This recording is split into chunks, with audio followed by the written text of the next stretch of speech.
রবীন্দ্রনাথ ঠাকুর কত খ্রিস্টাব্দে জন্মগ্রহণ করেন? 1861 খ্রিস্টাব্দে। রবীন্দ্রনাথ ঠাকুর কত খ্রিস্টাব্দে মৃত্যুবরণ করেন? 1941 খ্রিস্টাব্দে। কে অনুপমকে শিমুল ফুলের সাথে তুলনা করেছেন? পণ্ডিত মশাই। অনুপমের বাবা কি করে জীবিকা নির্বাহ করতেন? ওকালতি। আসর জমাইতে অদ্বিতীয়কে? হরিশ। অপরিচিতা গল্পে গল্পবলায় পটুকে? হরিশ। অপরিচিতা গল্পে কল্যাণীকে আশীর্বাদ করতে যায় বিনু বা বিনু দাদা। তিনি কারো কাছেই ঠকিবেন না। কে? এটা হচ্ছে অনুপমের মামা। শ্বশুরের সামনে অনুপমের মাথা হেট করার কারণ কি? মামার গহনার পরীক্ষা করায়। অনুপমের মামার সাথে করে শেকরা নিয়ে যাওয়ার কারণ হচ্ছে বিশ্বাসের অভাব। মামার গহনা মাপার মধ্য দিয়ে কোন মনোভাব প্রকাশ পেয়েছে? হীনম্মন্যতা। আমার কন্যার গহনা আমি চুরি করিব, একথা যারা মনে করে তাদের হাতে আমি কন্যা দিতে পারি না। উক্তিটিতে প্রকাশ পেয়েছে শম্ভুনাথ বাবুর আত্মমর্যাদা বোধ। তবে চলুন আপনাদের গাড়ি বলিয়া দিই। উক্তিটিতে প্রকাশ পেয়েছে প্রত্যাখ্যান। ঠাট্টা সম্পর্কটাকে আমার আর স্থায়ী করিবার ইচ্ছা নাই। উক্তিটিতে প্রকাশ পেয়েছে বলিষ্ঠতা। কোন ঘটনায় অনুপমের মন পুলকের আবেশে ভরে গিয়েছিল? বিবাহ না করতে কল্যাণীর পণ। কল্যাণীর বিয়েতে কোন রঙের শাড়ি পরেছিল? লাল।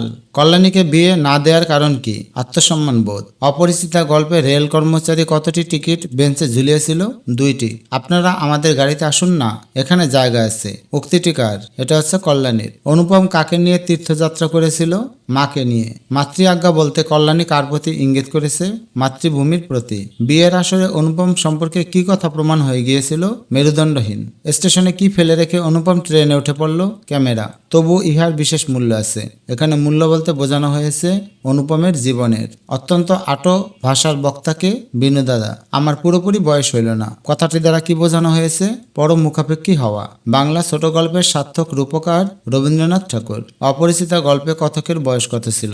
শিক্ষার্থী বন্ধুরা, এখানে কিন্তু একটা প্রশ্ন আছে যেটা খুবই কনফিউজিং। আসলে অপরিচিতা গল্পে যে অনুপম তার গল্প যখন বলছে বা আমাদের কাছে গল্পটা লিখেছে তখন তার বয়স ছিল 27। আর ও যখন বিয়ে করতে গিয়েছিল বা বিয়ের কথাবার্তা হয়েছিল তখন তার বয়স ছিল 23। আর ওর মাকে নিয়ে যখন সে তীর্থে যায় তখন তার বয়স ছিল 24। প্রশ্নে খেয়াল রাখবে যে গল্প কথকের অর্থাৎ যে সময় সে গল্পটা আমাদের কাছে উপস্থাপন করেছে তখন তার বয়স ছিল 27। অনুপমের বাবা উপার্জিত টাকা ভোগ করতে পারল না কেন? তিনি উপার্জনে ব্যস্ত ছিলেন। শিশুকালে অনুপম কোনভাবে মানুষ হয়েছেন? আদরে। পরিবারে অনুপমের আসল অভিভাবক হচ্ছে মামা। অনুপমের সাথে অনুপমের মামার বয়সের পার্থক্য হচ্ছে বছর 6। মামার মন ভারী হলো কেন? মেয়ের বয়স বেশি বলে। আমার ভাগ্যে প্রজাপতির সঙ্গে পঞ্চেশ্বরের কোনো বিরোধ নেই, এ কথা বলতে বোঝানো হয়েছে অনুপমের ভাগ্যের সুপ্রসন্নতাকে। কোনটি মকরমুখ ছিল? এটি হচ্ছে বালা। আর আপনাদের কষ্ট বাড়াইতে ইচ্ছা করি না শম্ভুনাথ সেন বাক্যটি দ্বারা বরযাত্রীদের কি বুঝিয়েছেন? বিয়ের ব্যাপারে অপারগতা।